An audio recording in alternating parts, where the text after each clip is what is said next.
എല്ലാവർക്കും നമസ്കാരം. എൻ്റെ ലോകവും കാഴ്ചകളിലേക്ക് ഒരിക്കൽ കൂടി സ്വാഗതം. ഇന്നുള്ളത് നമ്മളൊരു സാധാ പഴയൊരു വീട് റിസോർട്ടാക്കിയിട്ട് അതൊന്ന് കാണാൻ, അതിനോടനുബന്ധിച്ച് നല്ലൊരു സ്വിമ്മിംഗ് പൂൾ ഉണ്ടാക്കിയിട്ട് കാണാനാണ് നമ്മൾ പോകുന്നത്.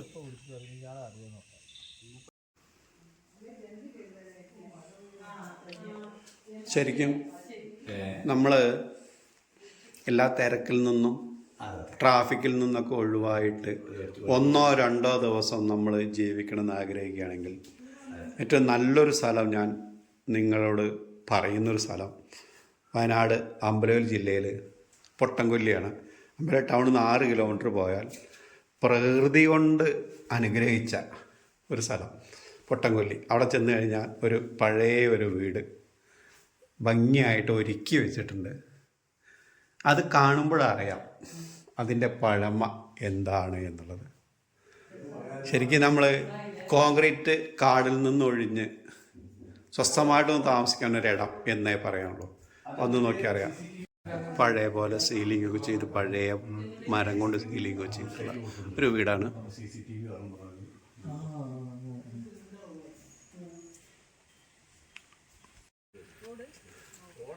വരാനുള്ള വഴിയാണിത്.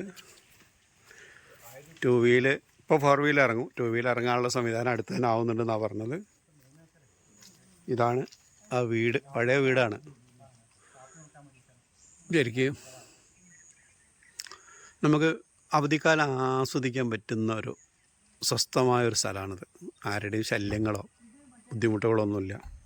ആരെക്കും ശല്യമില്ല, ആരെക്കൊണ്ടും ശല്യമില്ല. ഒരു കുളം കുഴിച്ചിട്ടുണ്ടെന്ന് പറഞ്ഞു, അതിലേക്ക് പോവുകയാണ്. ഇറങ്ങുന്ന വഴി ഒന്ന് ശ്രദ്ധിക്കണം എന്നുള്ളൂ. ഇറങ്ങി നോക്കാം നമുക്ക്. ഇറങ്ങുമ്പോൾ വളരെ ശ്രദ്ധിച്ചിറങ്ങണം, അല്ലെങ്കിൽ എപ്പോൾ പണി കിട്ടിയെന്ന് ചോദിച്ചാൽ മതി. നല്ല വഴുക്കലൊക്കെ ഉള്ളതാണ്. നല്ലൊരു പുളിമരമുണ്ട് ഇവിടെ. ആ സീസൺ സമയത്ത് വന്നു കഴിഞ്ഞാൽ നല്ല പുളി കിട്ടും ഇവിടുന്ന്. അപ്പോൾ ഇങ്ങനത്തെ വഴികളാണ്. വഴി കുറച്ച് ദുർഘടമാണെങ്കിലും എത്തിപ്പെട്ടാൽ കാണുന്ന കുളം എന്തെന്നുള്ളത് നമുക്ക് പോയി നോക്കാം.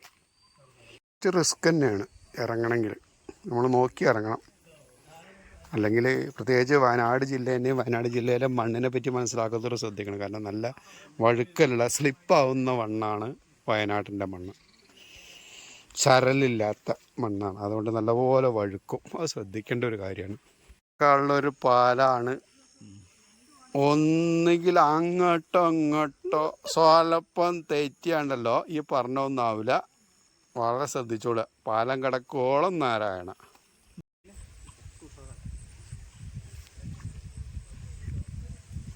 ഇതാണ് കുളം. ഇതിൻ്റെ പണിപ്പുരയിലാണ്, കഴിഞ്ഞിട്ടില്ല. കുറേ വർക്കുകൾ ബാക്കിയുണ്ട്. കുഴിച്ച് കഴിഞ്ഞിട്ടേ ഉള്ളൂ. സൈഡ് കെട്ടലോ അടിയിൽ മറ്റുള്ള കാര്യങ്ങളൊന്നും ചെയ്തിട്ടില്ല. ഇത് ശരിക്കും പറഞ്ഞാൽ സാധാരണ ഒരു സ്വിമ്മിംഗ് പൂളല്ല. ഇത് നാച്ചുറലാണ്. വെള്ളം സാധാരണ ഉറവ് വരുന്ന, സാധാരണ നമ്മൾ കാണുന്ന സ്വിമ്മിംഗ് പൂളിൽ വെള്ളം കൊണ്ട് ഒഴിക്കുന്ന ഒരു പരിപാടി. ഇതല്ല. നാച്ചുറലായിട്ടുള്ളതാണ്. നിറയുന്ന വെള്ളം പുറത്തോട്ട് ഒഴുകി പോകുന്നതാണ്. ഏത് സമയം എപ്പോൾ വേണമെന്ന് കുളിക്കാം, ധൈര്യമായിട്ട് കുളിക്കാവുന്ന ഒരു ഇതാണ്. അത്യാവശ്യം വലുപ്പമുണ്ട്. നോക്കാം, ഇറങ്ങി നോക്കാം നമുക്ക്. ഒരു ചെറിയൊരു അരുവി ഒഴുകുന്നുണ്ട്. ഈ അരുവിയിലെ വെള്ളം നമ്മളങ്ങോട്ട് തിരിച്ചു വിട്ടാലാണ്. നല്ല വെള്ളമാണ്, സുഖമായിട്ട് നീന്താവുന്നതാണ്. ഒരാൾ നീന്തനുണ്ട്. വെള്ളമൊക്കെ നല്ല വെള്ളം. ഇറങ്ങാൻ സമയത്ത് മാത്രം കുറച്ച് വെള്ളത്തിൻ്റെ ഒരു ബുദ്ധിമുട്ട്, ചെളി കാണുന്നുണ്ട്. മറ്റൊന്നും കുഴപ്പമില്ല, ഉഷാറായിട്ട്. കണ്ടില്ലേ, അത്യാവശ്യം നല്ല ആളുണ്ട് തോന്നണം. കുറേ വർഷങ്ങളായി ഇങ്ങനെ വെള്ളത്തിലൊക്കെ ഇറങ്ങി നീന്തിയിട്ട് ഒന്ന് നോക്കട്ടെ. നീന്താത്തത് കൊണ്ടുള്ളൊരു ബുദ്ധിമുട്ടുണ്ടാവും. എന്നാലും ഒന്ന് നീന്തി നോക്കുകയാണ്. അത്ര വരെ എത്തുമെന്നുള്ളതാണ്. നോക്കാം, വീണ്ടും നീന്തി നോക്കട്ടെ.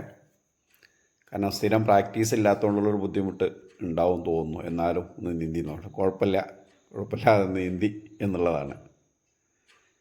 ചെറുപ്പകാലത്തൊക്കെ മണിക്കൂറുകളോളം ഈ ചെറിയ ചെക്ക് ഡാം ഉണ്ടായിരുന്നു വീണ്ടും പഠിക്കൽ. അതിലാണ് ഈ നീന്തി പഠിച്ചതൊക്കെ. ഈ ഇന്നത്തെ കാലത്ത് പല കുട്ടികൾക്കും നീന്താൻ അറിയില്ല. നമ്മൾ നീന്താൻ പഠിപ്പിക്കണം എന്നാണ് എനിക്ക് എല്ലാവരോടും പറയാം. അതിന് എത്ര ബുദ്ധിമുട്ടി റിസ്ക് എടുത്താലും വേണ്ടില്ല, എല്ലാ കുട്ടികളെയും മറ്റേ ഈ സംഗീതമോ മറ്റു കാര്യങ്ങളൊക്കെ പഠിപ്പിക്കും പോലെ തന്നെ ഇതും ഒരു നിർബന്ധമായിട്ട് എല്ലാ രക്ഷിതാക്കളും കുട്ടികളെ പഠിപ്പിക്കണം എന്നാണ് എനിക്ക് പറയാനുള്ളത്. ഇപ്പോൾ ദിവസവും നമ്മൾ പല സ്ഥലത്തും കാണുന്നില്ലേ, പല അപകടങ്ങളും കാണുന്നില്ലേ. വെള്ളത്തിനെ പറ്റി അറിയാത്തതുകൊണ്ട് വെള്ളത്തിൽ ഇറങ്ങുന്നതാണ്. അതൊക്കെ ഒഴിവാക്കാൻ നല്ലതാണ്. എല്ലാ മക്കൾക്കും നീന്താനുള്ള പരിശീലനം കൊടുക്കണം എന്നാണ് ഇന്നത്തെ കാലത്തുള്ള എല്ലാവരോടും എനിക്ക് പറയാനുള്ള അഡ്വൈസ് അതാണ്.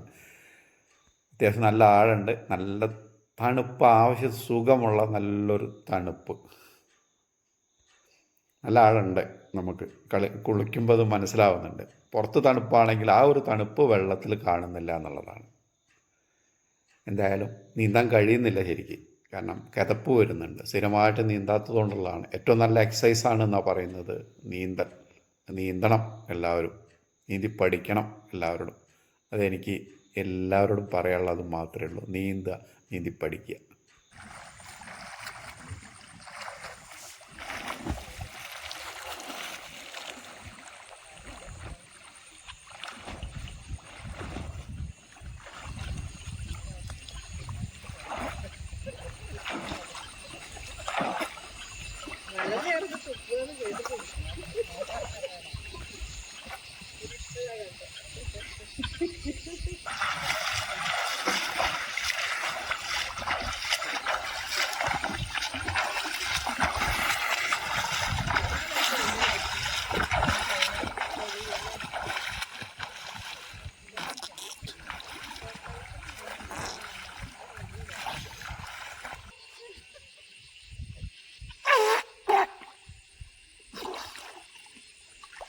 ഇവൻ പലപ്പോഴും വന്ന് പല സൗണ്ട് ഉണ്ടാക്കിയിട്ടുണ്ടാവും.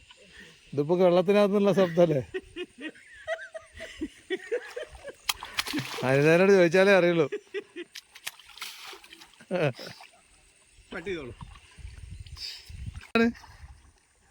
അടുത്ത് അഥവാ കാണാത്ത സമയമാണെങ്കിൽ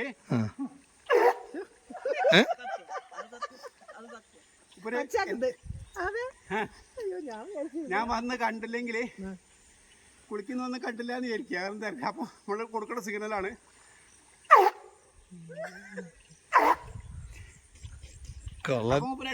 എല്ലാവരും ഇടയ്ക്കിടയ്ക്ക് ഇപ്പോൾ അന്വേഷിക്കുന്ന ഒരു സാധനമാണ് കാഞ്ഞിരം എന്ന് പറഞ്ഞത്. അത് എന്തിനാന്നുള്ള സാധനം എല്ലാവർക്കും അറിയാവുന്നതാണ്. പ്രത്യേകിച്ച് വിശദമായിട്ട് അതിനെപ്പറ്റി പറയുന്നില്ല. കാഞ്ഞിരം കൊണ്ട് ഒരുപാട് ഉപയോഗമുണ്ട് ഇന്നത്തെ കാലഘട്ടത്തിൽ പ്രത്യേകിച്ചും. അതാണ് ഈ കാണുന്ന കാഞ്ഞിരം. അറിയാത്തവരെ കാഴ്ചയ്ക്ക് അടുത്ത ഈ കാണുന്ന ഇലയാണ് കാഞ്ഞിരത്തിൻ്റെ ഇല. എല്ലാവരുടെ കാഴ്ചയ്ക്കായിട്ട് കാഞ്ഞിരം ഇതുണ്ടോ. കാഞ്ഞിരത്തിന് പറഞ്ഞാൽ അതുകൊണ്ടുള്ള പ്രത്യേകത എന്താ വെച്ചാൽ അടിയിലെപ്പോഴും തൊലി ഉണ്ടാവില്ല കാഞ്ഞിരത്തിന്. അതെങ്കിലും ആൾക്കാർ പല മരുന്നിനും കൊണ്ടുപോയിട്ടുണ്ടാവും.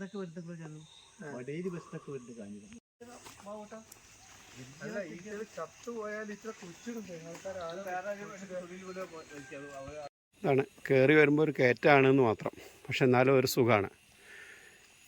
താഴെ എത്തിക്കിട്ടിയ ഒരു പ്രത്യേക വൈബാണ്. ഇപ്പോഴത്തെ ഭാഷ പറഞ്ഞ ന്യൂജൻ ഭാഷ പറഞ്ഞ ഒരു പ്രത്യേക വൈബാണത്. എത്തണം താഴെ എത്തിക്കഴിഞ്ഞാൽ ഈ പറഞ്ഞ ഇതൊന്നുമല്ല. മേലേക്ക് കയറുമ്പോൾ കുറച്ച് ബുദ്ധിമുട്ടുണ്ട്. പിന്നെ റോഡ് നിർമ്മാണം കൂടി നടക്കും ഇപ്പം അടുത്ത്. അത് കഴിഞ്ഞ് കഴിഞ്ഞാൽ താഴെ വരെ ഏത് വണ്ടികൾ എത്തുന്നുള്ളതാണ്. 9605 398865.